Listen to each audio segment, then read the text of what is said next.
Now look, I'm not saying that both games are gonna suck, you suspicious bastards. This is just a prediction video that might become embarrassingly wrong when both games come out and both end up amazing. Highly doubt it though, as I have plenty of reasons why that I'm gonna share here. Unfortunately, we know very little of The Elder Scrolls 6 up to this point, so my guesswork is just that. But it is going to be fun making an uneducated guess which of the two is gonna be better, and if one of them is going to be at least good, if not great. First, I have to start by saying that I love older Bioware and Bethesda games. I don't think that anyone would disagree that Bioware was a better company when comparing both heydays. Bioware killed between 1998 and 2010 with massive games such as Baldur's Gate 1 and 2, Mass Effect 1 and 2, Jade Empire, Neverwinter Nights and Knights of the Old Republic. Sick collection of RPGs. Bethesda doesn't have a strong portfolio with only Elder Scrolls and Fallout games under their belt, with most installments not being able to be put in the same sentence with something like Baldur's Gate 2 and Knights of the Old Republic. However, Bethesda for me had a special thing going with its worlds and first-person perspective that immersed me so much into their games. I've enjoyed Bioware and Bethesda games a lot until about 10 to 13 years ago when their track record started to drop significantly. In many industries, what matters most is the recent track record, or what have you done for me lately. Ancient history has an emotional weight to nostalgia, but matters very little in the current situation. Time changes everything, for better or worse. Unfortunately, both Bioware and Bethesda's situation is dire when it comes to quality games, because Bioware hasn't done anything great since Dragon Age Origins, which was in 2009, and Bethesda hasn't done anything great since Morrowind, which was in 2002. When I say great, I mean truly fantastic games, not something mediocre or decent, like Inquisition and Oblivion. By the way, Fallout New Vegas was made by Obsidian and not Bethesda, unlike weaker Fallouts 3 and 4 that were made by Bethesda. 76 doesn't exist and has never existed as Fallout in my head. That garbage can piss off. Should be erased from history to never associate itself with Fallout in any way, shape or form. After checking out Dragon Age Veilguard 20-minute gameplay that didn't impress, I went back to check the recent games to see if they can give me some kind of realistic prediction for Veilguard. Also, Bioware laid off around 50 people last year in the midst of Veilguard development, which doesn't bode well, but then again, if those people were the reason why Anthem, Andromeda Inquisition and Dragon Age 2 are the way they are, then maybe it's good riddance. Time will tell. Bioware's first big modern fail was Dragon Age 2, but EA can be blamed for that a lot because it gave unrealistic deadlines to take advantage of Dragon Age Origins' success. Unfortunately, the game ended up meh, because a lot of things that made Origins so great were changed and degraded. Game went into more actiony combat, which was a big change not many were a fan of, and storytelling wasn't as good. From what I remember is that Dragon Age 2 was on my hard drive for a couple of hours before uninstalling it. The only Dragon Age I couldn't play for more than a couple of hours due to how terrible everything was. Hated all the changes almost instantly. Writing also didn't drag me in. Mass Effect 3 was the next project that received a lot of hate. Not because the game was bad or anything, because it wasn't. I liked it, and combat was great fun from what I remember. Definitely stepped towards a more actiony type, but worked great. Problem was the decision-making implementation where our actions don't really matter in the end. Not to mention the terrible original ending that they had to release extended cut to make it at least bearable. Dragon Age Inquisition was a mixed bag as well. They tried to create combat that is a mix of previous two games, and they had decent success with it. I preferred it a lot more to Dragon Age 2, but less than Dragon Age Origins. Unfortunately, the game adopted MMORPG-like structure when it comes to quests, which is a death sentence for single-player quality.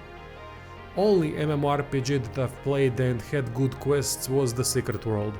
Many others that I've played sucked at quest design, which is to be expected.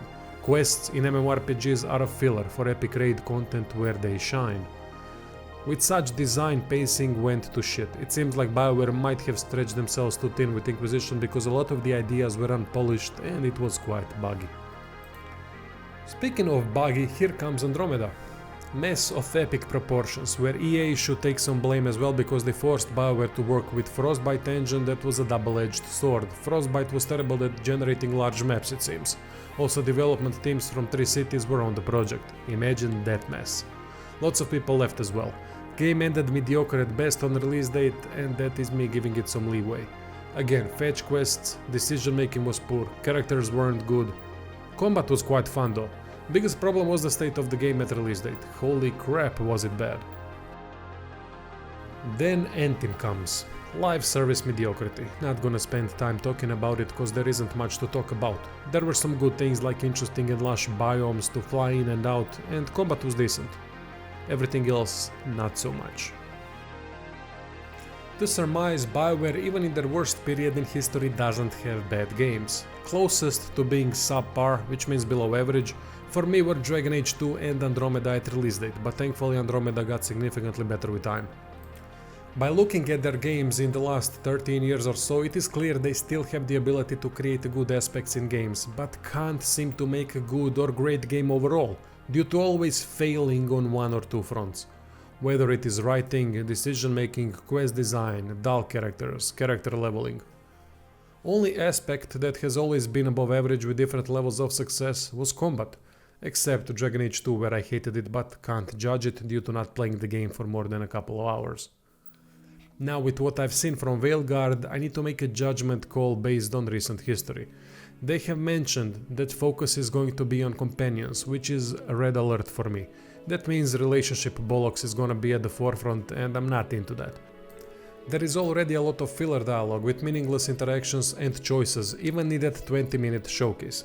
Combat doesn't look particularly appealing, just flashy with very little substance, but to be fair, it is the first 20 minutes of the game. Combat experience is the worst in every RPG at the very start because no skills are unlocked.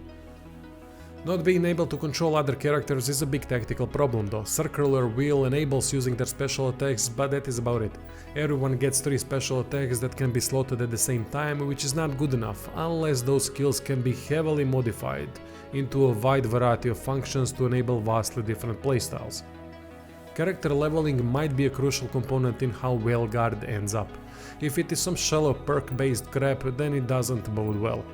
Of course, no one can predict the future, but I'm gonna give it a go since I'll be playing Veilguard one way or another. On my review score list I predict a score of 5, which means mediocre game. Score of 6 is quite possible, which would mean above average or decent.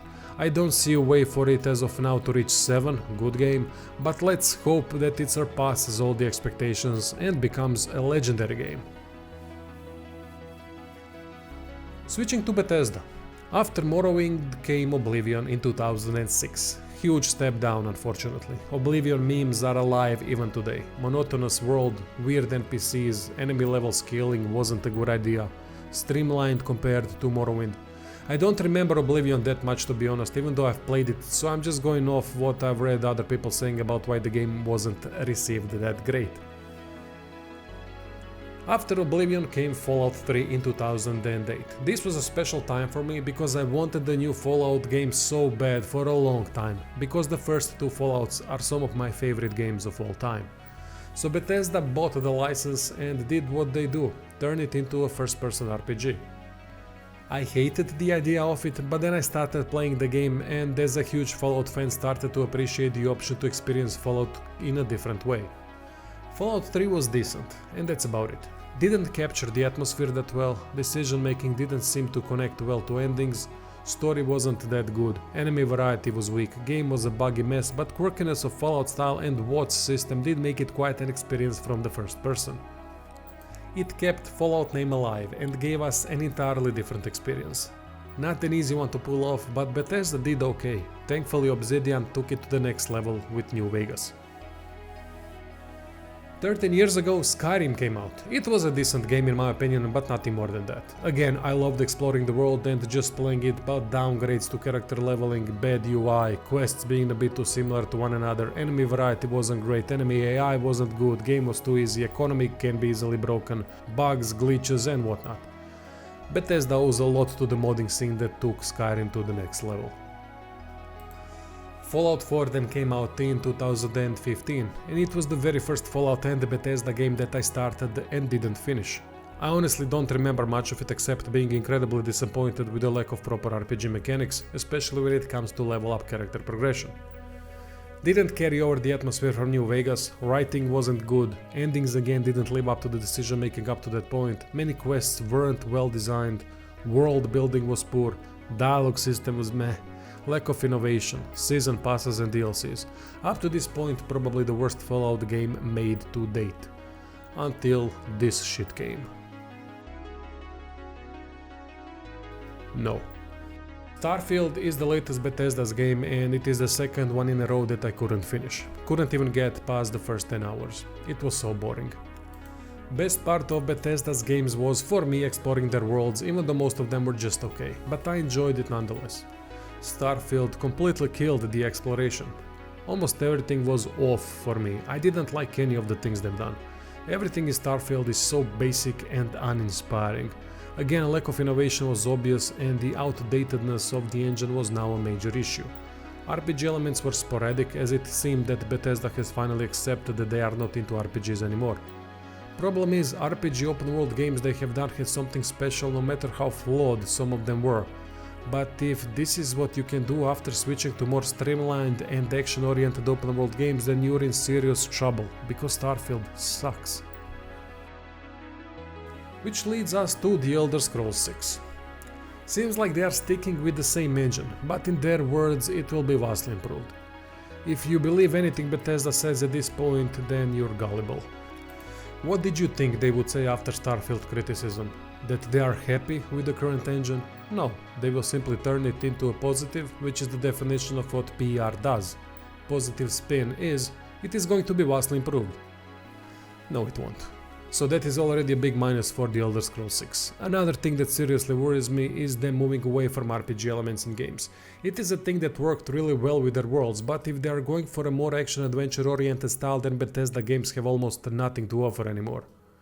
Of course, I wouldn't even dare to think that they are going to bring back exploration from Starfield again, as old style is coming back in Elder Scrolls 6, thank the fuck. At least I'm hoping that is the case, but you never know with them. What basis do we have on Bethesda creating a good game? You can forget about the great one, but at least a good one. Writing has been going downhill over the years, world building has stagnated, RPG elements have been almost stripped. Engine is terribly outdated, especially for more action-oriented games. What are people actually expecting from The Elder Scrolls 6? Bethesda has always been a mediocre to decent studio, and that is the ugly truth. They just have the capability to cater to a wide audience by bringing a unique mass appeal experience, but realistically outside of Morrowind and maybe Daggerfall that I didn't play, they don't have anything great to show for it. Modding community has elevated their game significantly over the last 2 decades, while they have profited massively despite their mediocrity. Best I can hope at this point for a Bethesda game is on my score to reach 6, the same as Veilguard. Realistically, I'm predicting another mediocrity by Bethesda, but I will say that considering the fact they had 2 giant flops in a row in Fallout 76 and Starfield, that they might actually do something meaningful this time around. Maybe vastly improved combat, maybe writing and decision making is going to be much better than usual, maybe world building is going to be top notch. Have they any capability left of doing these things? I don't think so, but I do think that The Elder Scrolls 6 might have a better chance of reaching a score of 6 in my book than Veilguard at this point. These are only uneducated predictions. I'm hoping that both games turn out to be amazing. I'm not a hater or a fanboy, I just love great games and that is it. If both come out fantastic, then we all win, don't we?